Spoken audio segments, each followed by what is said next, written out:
Welcome back. Chapter 16 of Percy Jackson.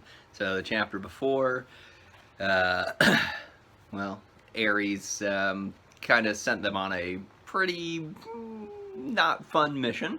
And so now we get to have a little confrontation with Ares.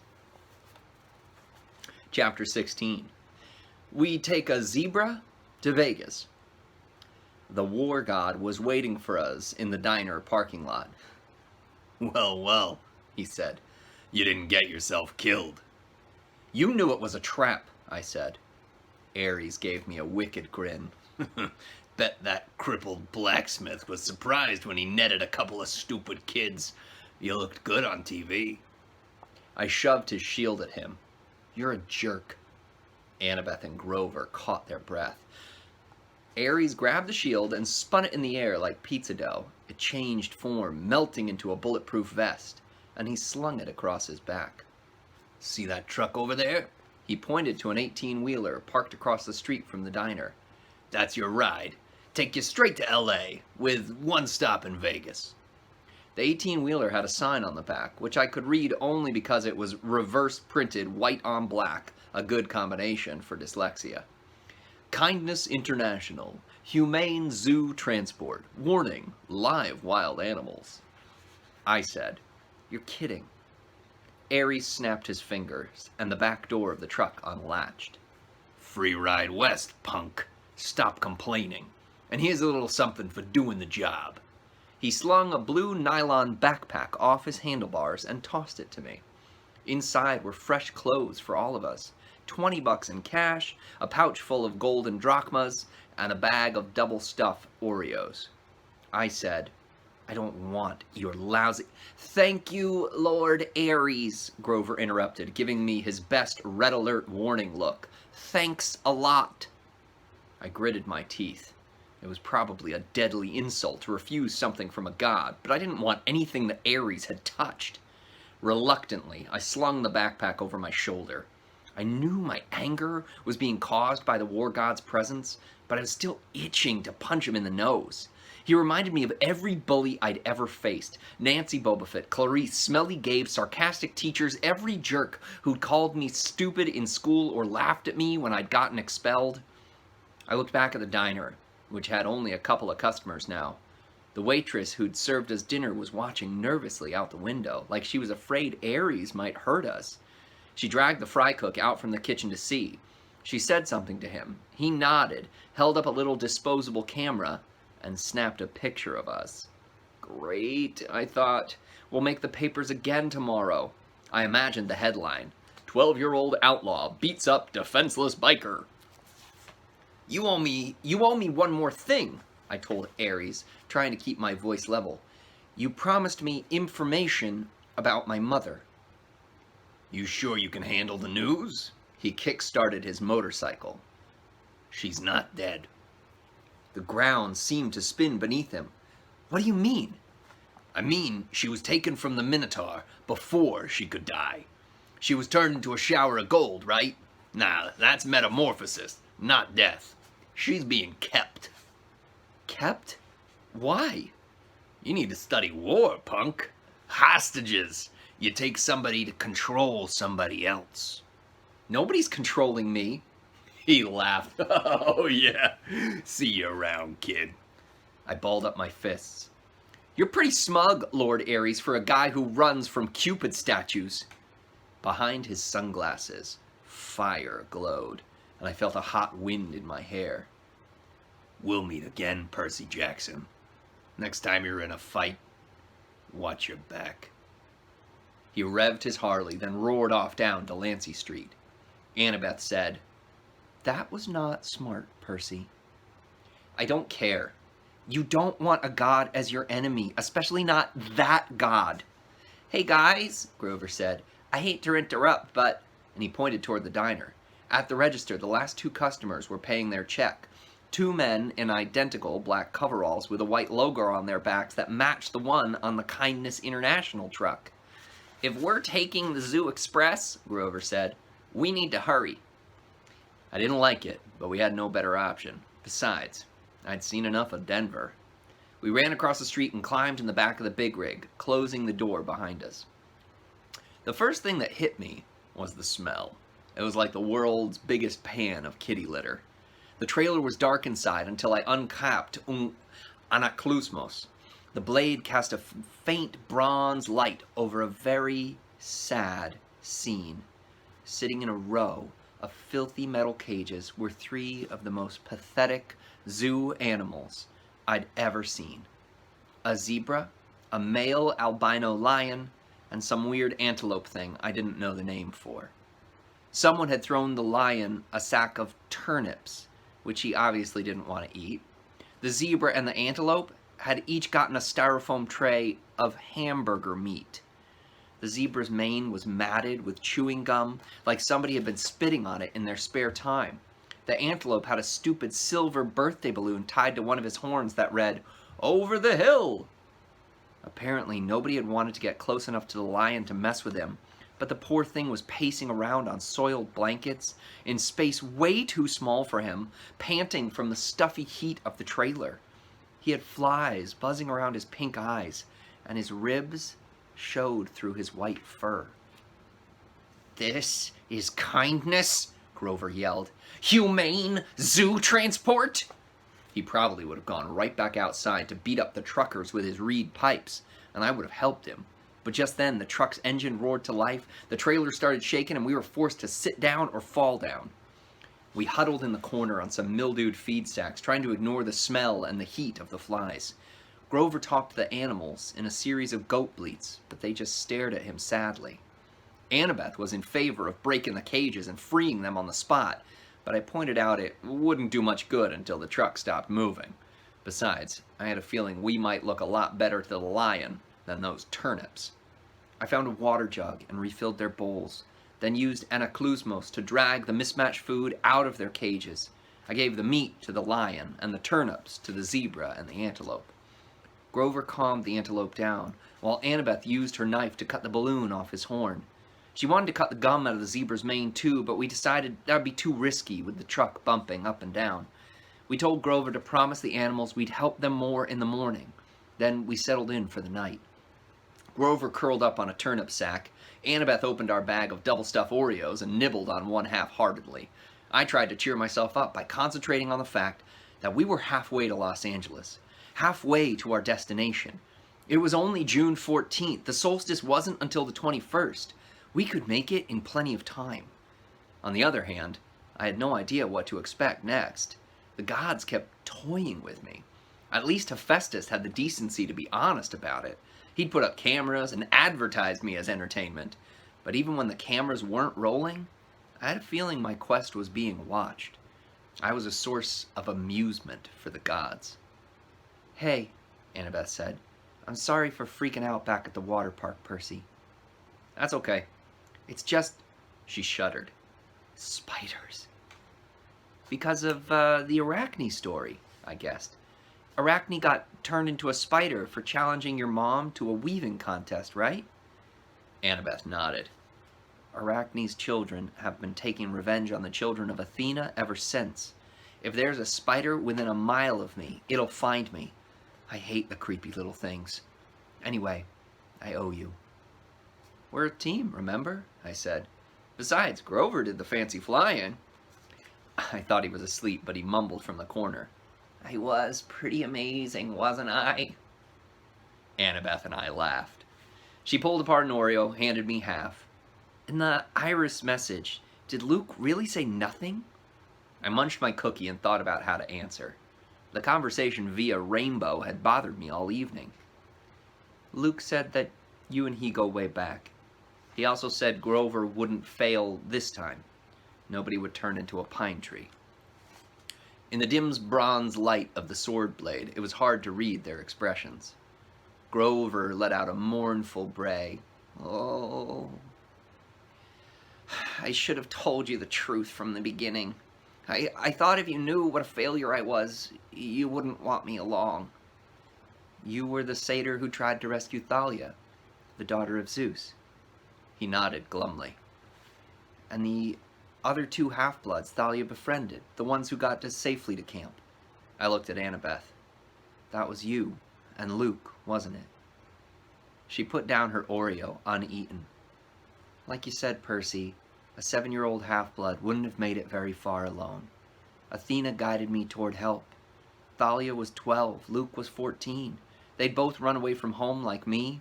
They were happy to take me with them. They were amazing monster fighters, even without training. We traveled north from Virginia without any real plans, fending off monsters for about 2 weeks before Grover found us. I was supposed to escort Thalia to camp, he said, sniffling. Only Thalia. I had strict orders from Chiron. Don't do anything that would slow down the rescue.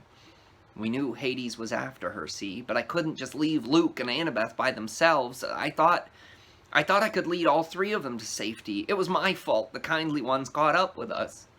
I froze. I got scared on the way back to camp and took some wrong turns. If I'd just been a little quicker, Stop it, Annabeth said. No one blames you. Thalia didn't blame you either. She sacrificed herself to save us, he said miserably. Her death was my fault. The Council of Cloven Elders said so. Because you wouldn't leave 2 other half-bloods behind? That's not fair, I said. Percy's right, Annabeth said. I wouldn't be here today if it weren't for you, Grover. Neither would Luke. We don't care what the Council says. Grover kept sniffling in the dark. It's just my luck. I'm the lamest satyr ever, and I find the 2 most powerful half-bloods of the century, Thalia and Percy. You're not lame, Annabeth insisted. You've got more courage than any satyr I've ever met. Name one other who would dare to go to the underworld. I bet Percy is really glad you're here right now. And she kicked me in the shin. Yeah, I said, which I would have said even without the kick. It's not luck you found Thalia and me, Grover. You've got the biggest heart of any satyr ever. You're a natural searcher, and that's why you'll be the one who finds Pan. I heard a deep, satisfied sigh. I waited for Grover to say something, but his breathing only got heavier, and when the sound turned to snoring, I'd realized he'd fallen asleep. How does he do that? I marveled. I don't know, Annabeth said, but that was a really nice thing you told him. I meant it. We rode in silence for a few miles, bumping around on the feed sacks, and the zebra munched a turnip. The lion licked the last of the hamburger meat off his lips and looked at me hopefully. Annabeth rubbed her necklace like she was thinking deep strategic thoughts. That pine tree bead, is that from your first year? She looked. She hadn't realized what she was doing. Yeah, she said. Every August the counselors picked the most important event of the summer, and they painted on that year's beads. I got Thalia's pine tree, a Greek trireme on fire, a centaur in a prom dress. Oh, now that was a weird summer. And the college ring on your necklace, that's your father's? That's none of your... She stopped herself. Yeah, it is. Hey, you don't have to tell me. No, it's okay. She took a shaky breath. My dad sent it to me, folded up in a letter 2 summers ago. The ring was like his main keepsake from Athena. He wouldn't have gotten through his doctoral program at Harvard without her. That's a long story. Anyway, he said he wanted me to have it, and he apologized for being a jerk. Said he loved me and missed me. He wanted me to come home and live with him. That doesn't sound so bad. Yeah, well, the problem was, I believed him. I tried to go home for that school year, but my stepmom was the same as ever. She didn't want her kids put in danger by living with a freak. Monsters attacked, we argued. Monsters attacked, we argued. I didn't even make it through winter break.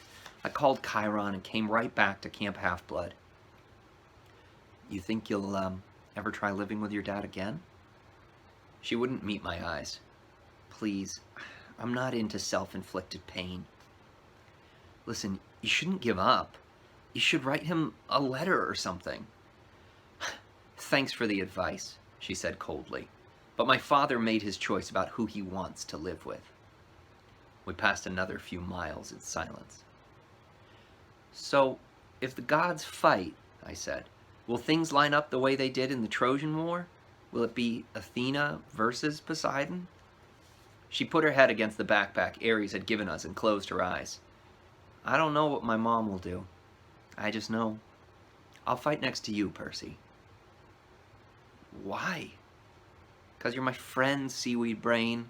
Any more stupid questions? I couldn't think of an answer for that. Fortunately, I didn't have to. Annabeth was asleep. I had trouble following her example, with Grover snoring and an albino lion staring hungrily at me, but eventually I closed my eyes. My nightmare started out as something I'd dreamed a million times. I was being forced to take a standardized test while wearing a straitjacket. All the other kids were going out to recess, and the teacher kept saying, "Come on, Percy, you're not stupid, are you? Pick up your pencil." But then the dream strayed from usual. I looked over at the next desk and saw a girl sitting there, also wearing a straitjacket. She was my age, with unruly black punk-style hair, dark eyeliner around her stormy green eyes, and freckles across her nose. Somehow, I knew who she was. She was Thalia, the daughter of Zeus. She struggled against the straitjacket, glared at me in frustration, and snapped, "Well, Seaweed Brain, one of us has to get out of here." She's right, my dream self thought. I'm going back to that cavern, and I'm going to give Hades a piece of my mind. The straitjacket melted off me, and I fell through the classroom floor. The teacher's voice changed until it was cold and evil, echoing in the depths of the great chasm. "Percy Jackson," it said. "Yes, the exchange went well, I see." I was back in the dark cavern, spirits of the dead drifting around me. Unseen in the pit, the monstrous thing was speaking, but this time it wasn't addressing me. The numbing power of its voice seemed directed somewhere else. "And he suspects nothing?" it asks. Another voice, one I almost recognized, answered at my shoulder. "Nothing, my lord. He is as ignorant as the rest." I looked over, but no one was there. The speaker was invisible. "Deception upon deception," the thing in the pit mused aloud. "Excellent." "Truly, my lord," said the voice next to me, "you are well named the Crooked One. But was it really necessary? I could have brought you what I stole directly." "You," the monster said in scorn, "you have already shown your limits. You would have failed me completely had I not intervened." "But, my lord—" "Peace, little servant. Our 6 months have brought us much. Zeus's anger has grown. Poseidon has played his most desperate card.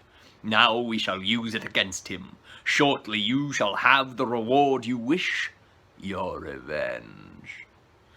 As soon as both items are delivered into my hands, but... Wait, he is here." "What?" The invisible servant suddenly sounded tense.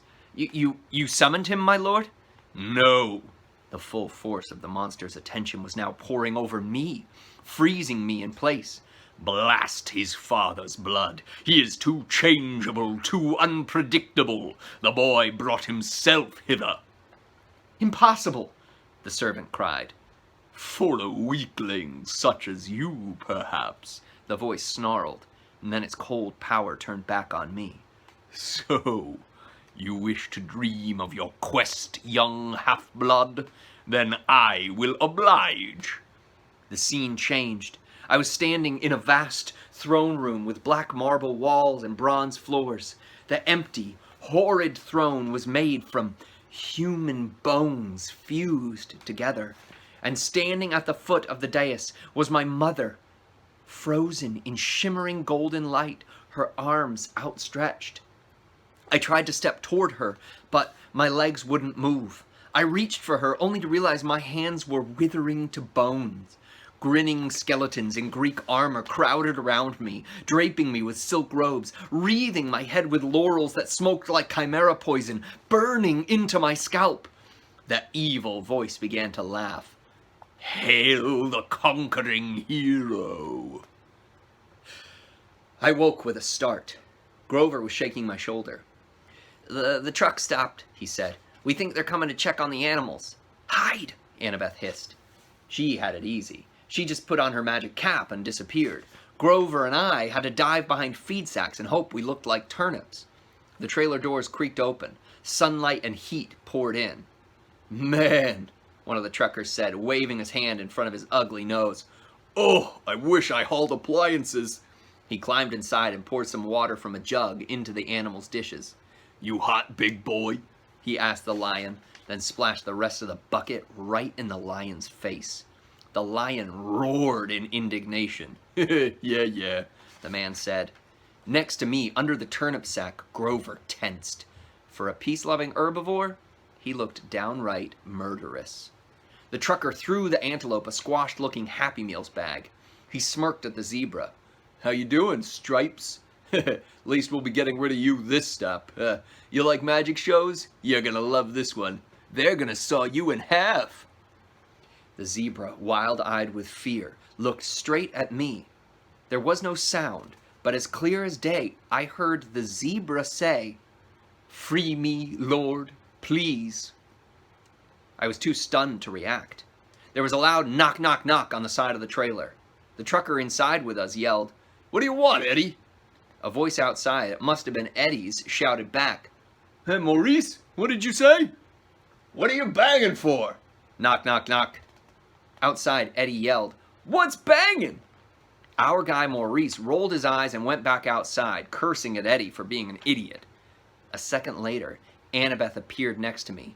She must have done the banging to get Maurice out of the trailer. She said, This transport business can't be legal. No kidding, Grover said. He paused as if listening. That lion says these guys are animal smugglers. That's right, the zebra's voice said in my mind. We've got to free them, Grover said. He and Annabeth both looked at me, waiting for my lead. I'd heard the zebra talk, but not the lion. Why? Maybe it was another learning disability. I could only understand zebras. But then I thought, horses. What had Annabeth said about Poseidon? Poseidon created horses. Was a zebra close enough to a horse? Was that why I could understand it? The zebra said, Open my cage, Lord, please. I'll be fine after that. Outside, Eddie and Maurice were still yelling at each other, but I knew they'd be coming inside to torment the animals again any minute. I grabbed Riptide and slashed the lock off the zebra's cage. The zebra burst out. It turned to me and bowed. Thank you, Lord.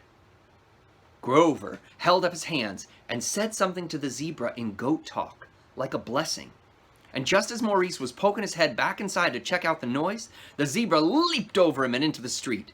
There was yelling and screaming and cars honking. We rushed to the doors of the trailer in time to see the zebra galloping down a wide boulevard lined with hotels and casinos and neon signs. We'd just released a zebra in Las Vegas. Maurice and Eddie ran after it, with a few policemen running after them shouting, Hey, you need a permit for that! Now would be a good time to leave, Annabeth said. The other animals first, Grover said. I cut the locks with my sword, and Grover raised his hands and spoke the same goat blessing he'd used for the zebra. Good luck, I told the animals. The antelope and the lion burst out of their cages and went off together into the streets. Some tourists screamed. Most just back off and took pictures, probably thinking it was some kind of stunt with the casinos. Will the animals be okay? I asked Grover. I mean, we're in a desert and all. Don't worry, he said. I placed a satyr's sanctuary on them. What does that mean? It means they'll reach the wild safely, he said. They'll find water, food, shade, whatever they need until they find a safe place to live. Why can't you place a blessing like that on us? I asked. It only works on wild animals. Oh, so it would only affect Percy, Annabeth reasoned. Hey, I protested. Kidding, she said. Come on, let's get out of this filthy truck. We stumbled out into the desert afternoon. It was 110 degrees, easy, and we must have looked like deep-fried vagrants, but everybody was too interested in the wild animals to pay us much attention. We passed the Monte Carlo and the MGM. We passed pyramids, a pirate ship, the Statue of Liberty, which was a pretty small replica, but still made me homesick. I wasn't sure what we were looking for, Maybe just a place to get out of the heat for a few minutes, find a sandwich and a glass of lemonade, maybe make a plan for getting west. We must have taken a wrong turn, because we found ourselves at a dead end, standing in front of the Lotus Hotel and Casino.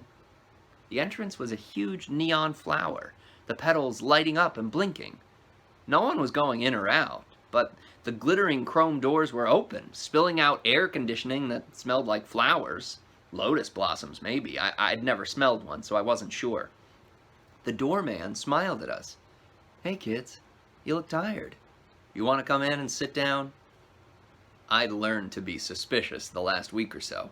I figure anybody might be a monster or a god. You just couldn't tell. But this guy was normal. One look at him and I could see. Besides, I was so relieved to hear somebody who sounded sympathetic that I nodded and say, "Yeah, we'd love to come in." Inside, we took one look around and Grover said, "Whoa." The whole lobby was a giant game room. And I'm not talking about some cheesy old Pac-Man games or slot machines. There was an indoor water slide snaking around the glass elevator, which went straight up, like at least 40 floors. There was a climbing wall on one side of the building, and an indoor bungee jumping bridge. There were virtual reality suites with working laser guns, and 100 of video games, each one the size of a widescreen TV.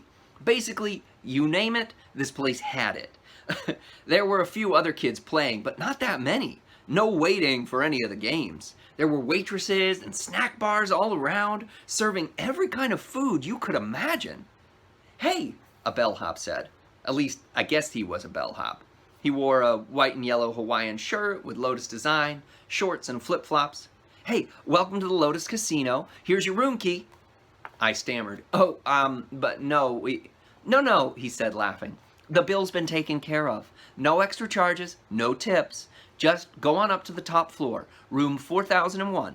If you need anything, like extra bubbles for the hot tub, or skeet targets for the shooting range, or whatever, just call the front desk. Here are your Lotus cash cards. They work in the restaurants and on all the games and rides." He handed us each a green plastic credit card. I knew there must be some mistake. Obviously, he thought we were some millionaire's kids. But I took the card and said, How much is on here?" His eyebrows knit together. What do you mean?" "I mean, when does it run out of cash?" He laughed. "Oh, you're making a joke. Hey, that's cool. No. Enjoy your stay." We took the elevator upstairs and checked out our room. It was a suite with 3 separate bedrooms and a bar stocked with candy, sodas, chips, a hotline to room service, fluffy towels, and water beds with feather pillows.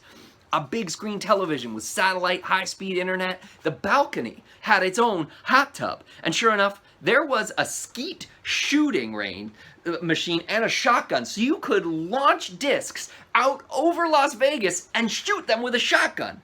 I didn't see how that could possibly be legal, but it was pretty cool. The view over the strip and the desert was amazing.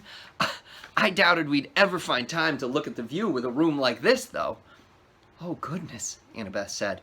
"This place is sweet," said Grover. "Absolutely sweet." There were clothes in the closet. They fit me. I frowned, thinking that this was all a little strange. I threw Aries' backpack in the trash can. Wouldn't need that anymore. When we left, I could just charge a new one at the hotel store. I took a shower, which felt awesome after a week of grimy travel. I changed clothes, ate a bag of chips, drank 3 Cokes, and came out feeling better than I'd had in a long time. In the back of my mind, some small problem kept nagging me. I'd had a dream or something. No, I needed to talk to my friends. I was sure it could wait. I came out of the bedroom and found that Annabeth and Grover had showered and changed clothes too. Grover was eating potato chips to his heart's content while Annabeth cranked up the National Geographic channel. "All those stations?" I teased her. "And you turn on National Geographic. Are you insane?" "It's interesting." "I feel good," Grover said. "I love this place." Without him even realizing it, the wings sprouted out of his shoes and lifted him a foot off the ground and then back down again. So, what now? Annabeth said. Sleep?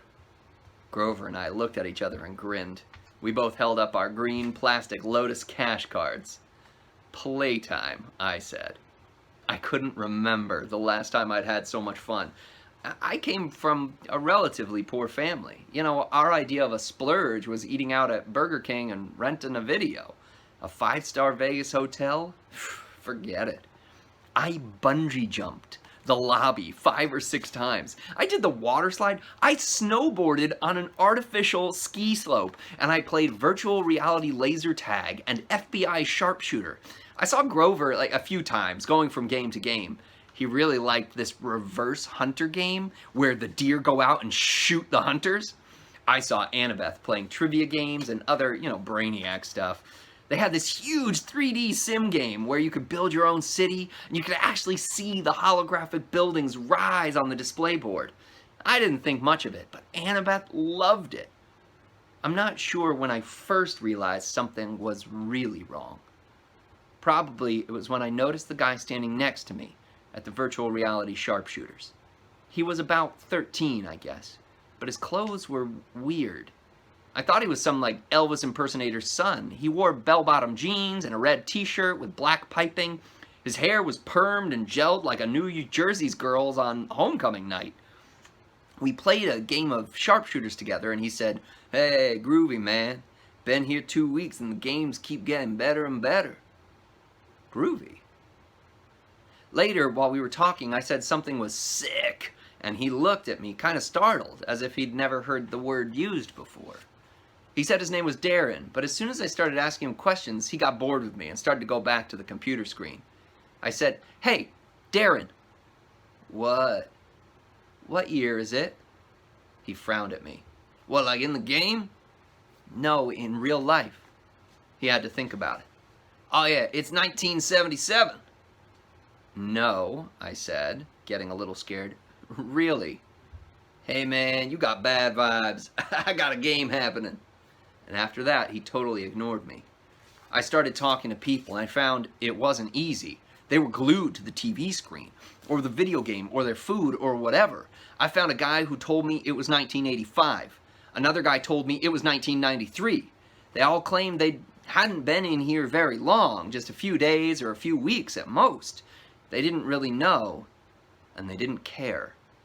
Then it occurred to me. How long had I been here?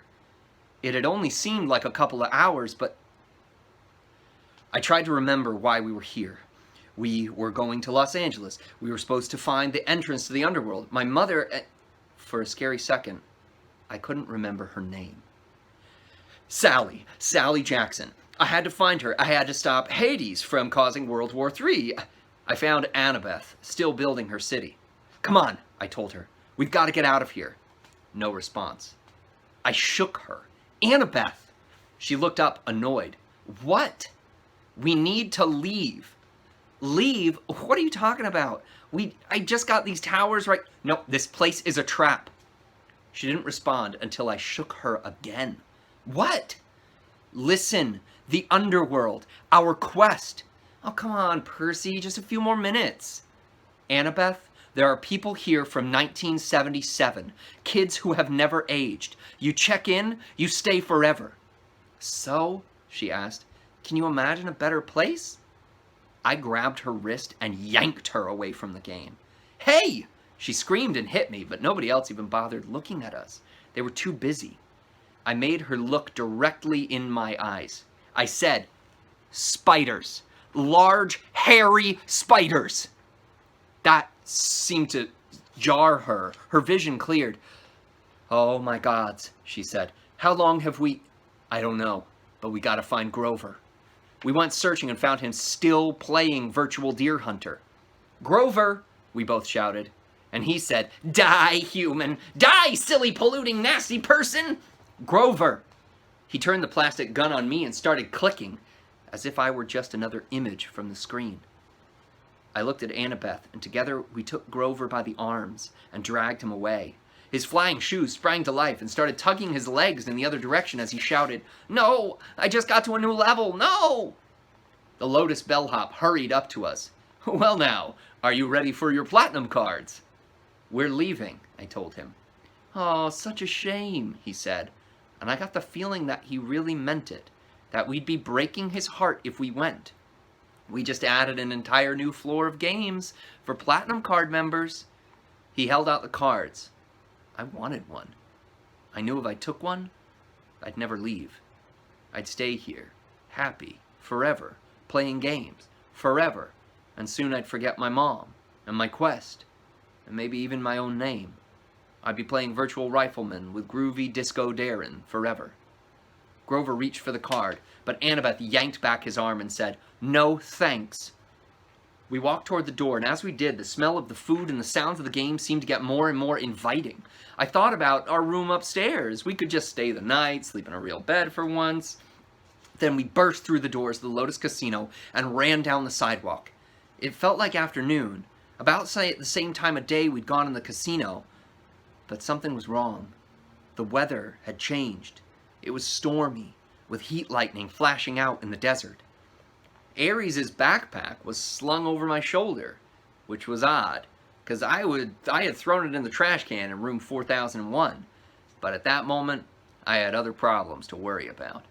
I ran to the nearest newspaper stand and read the year first. Thanks the gods, it was the same year it had been when we went in. But then I noticed the date, June 20th.